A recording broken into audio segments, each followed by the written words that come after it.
Praise the lord. దేవునికి స్తోత్రం. ప్రభు నామంలో అందరికీ శుభములు. గత శుక్రవారం గ్లిమ్స్ ఆఫ్ గ్లోరీ అనే మా ఛానల్ నుండి కీర్తనల గ్రంథం 31వ అధ్యాయం 13 నుండి 19 వరకు ధ్యానించుకున్నాం.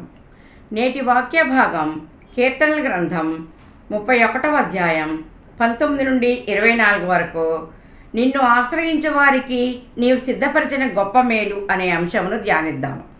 కీర్తన 31 19 నుండి 21 వరకు. నరులైదుట నిన్ను ఆశ్రయించే వారి నిమిత్తము నీవు సిద్ధపరిచిన మేలు ఎంతో గొప్పది. మనుషుల కపటోపాయములు వారిని అంటకుండా నీ సన్నిధి చాటున వారిని దాచుచున్నావు. వాక్కలహము మాన్పి వారిని గుడారంలో దాచుచున్నావు. ప్రాకారము గల పట్టణములో యెహోవా తన కృపను ఆశ్చర్యకరముగా నాకు చూపి ఉన్నాడు. ఆయన స్తుతినందునుగాక. దేవుని యందు భయభక్తులు గలవారు అంటే దేవుని అంగీకరించి దేవుని వాక్యానికి విధేయులై ఆయన చిత్తమును గ్రహిస్తారు. దేవునికి లోబడి వాక్యానుసారముగా దేవుని మహిమ కొరకు జీవిస్తారు. అట్టి వారికి దేవుడు తనకు స్వాచ్ఛముగా ఏర్పరచుకునే ధన్యతను కలుగజేస్తాడు. వారు పొందదగిన ప్రతి మేలును వారి కొరకు సిద్ధపరచి అనుగ్రహిస్తాడు. వారి చుట్టూ ఆయన దూతను కావలి ఉంచి రక్షిస్తాడు. దేవునిని ఆశ్రయించిన వారు ఈ లోకంలో ఉండగానే దేవునిని అంగీకరించి వాక్యాన్ని అనుసరించి నడుస్తారు. దేవునితో అన్యోన్య సహవాసం కలిగి విశ్వాసములో బలపడతారు. అన్ని విషయములలో దేవుని సహాయము తోడు కలిగి ఆశ్చర్యకార్యాలు చూస్తారు. పనులలో సఫలత కలిగి దేవుని సమయోచితమైన సహాయమును పొందుకుంటారు. హృదయపూర్వకంగా దేవునికి స్తుతి కృతజ్ఞత చెల్లిస్తారు. ఎజ్రా 8:22.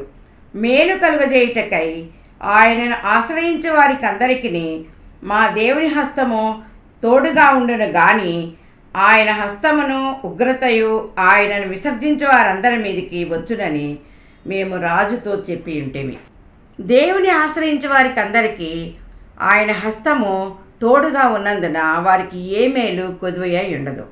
నిన్ను ఆశ్రయించే వారికి నీవు కేడముగా ఉండి ధన్యతను కలుగు చేస్తావు. విలాపవాక్యములు 3:25. తన్ను ఆశ్రయించే వారి ఎడల యెహోవా దయాళుడు, తన్ను వెదకువారి ఎడల ఆయన దయచూపువాడు. దేవుని ఆశ్రయించేవారు నిత్యము దేవుని సన్నిధిని వెతుకుతారు. మనం గ్రహింపలేని గొప్ప సంగతులను, గూఢమైన సంగతులను దేవుని నుండి గ్రహిస్తారు. 1 కొరింథీ 2:9.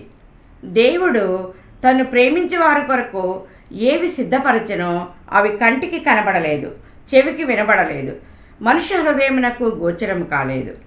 దేవుని ఆశ్రయించేవారు దేవుని రక్షణ, స్వస్థత, శాంతి, సమాధానం, పరిశుద్ధాత్మ అందరి ఆనందం పొందుకుంటారు.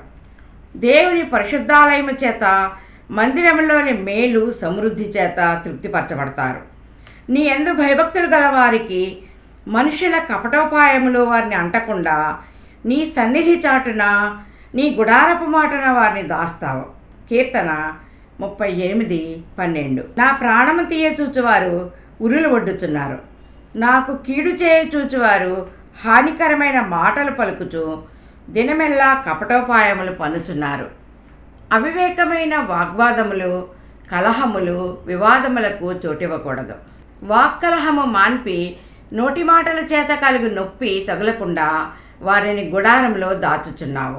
ప్రాకారము అంటే కోటగోడ. పట్టణము చుట్టూ కట్టబడిన ప్రాకారము ఆ పట్టణానికి భద్రతనిచ్చే కావలి కోటగా ఉంటుంది. శత్రురాజుల దాడి నుండి కాపుదలనిస్తుంది. ఆ కోటగోడపై కావలివారు నివాసం ఉండి నిత్యం తన చుట్టూ ఏమి జరుగుతుందో స్పృహ కలిగి మేల్కొని పహారా కాస్తారు.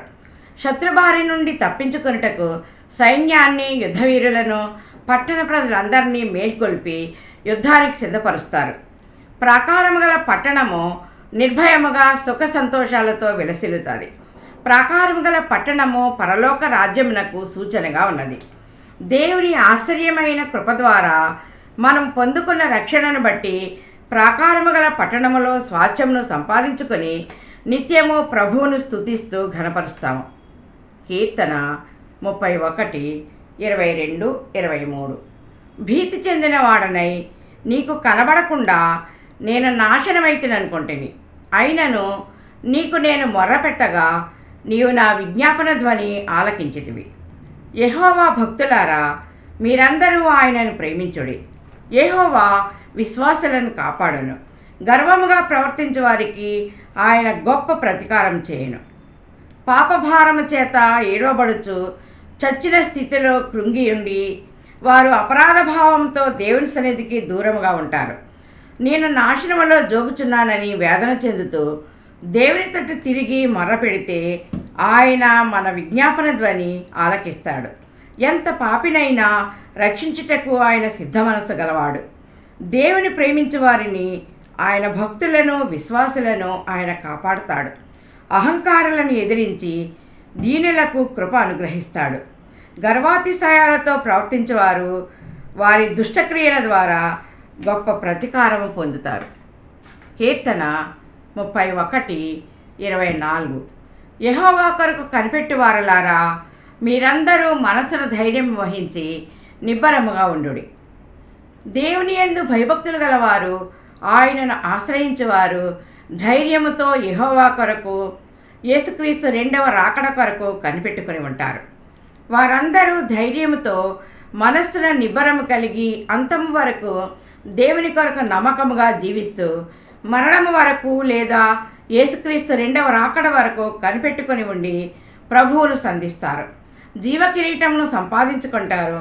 నిత్యత్వంలో పాలు పొందుతారు. ప్రార్థన చేసుకుందాం. మహాపరిశుద్ధుడవైన మా క్రీస్తు ప్రభువా, నీ నామమునకే లెక్కలేనన్ని స్తుతులు, స్తోత్రములు తండ్రి. నీ అమూల్యమైన ప్రేమతో మమ్మల్ని ప్రేమించి నీ స్వాస్థ్యముగా ఏర్పరచుకున్నావు తండ్రి. రక్షణ బాహుళ్యమును మాకు అందించావు. ప్రాకారము గల పట్టణము నీ నివాసములో మాకు స్థలము సిద్ధపరచావు ప్రభువా. నీకే స్తోత్రములు తండ్రి.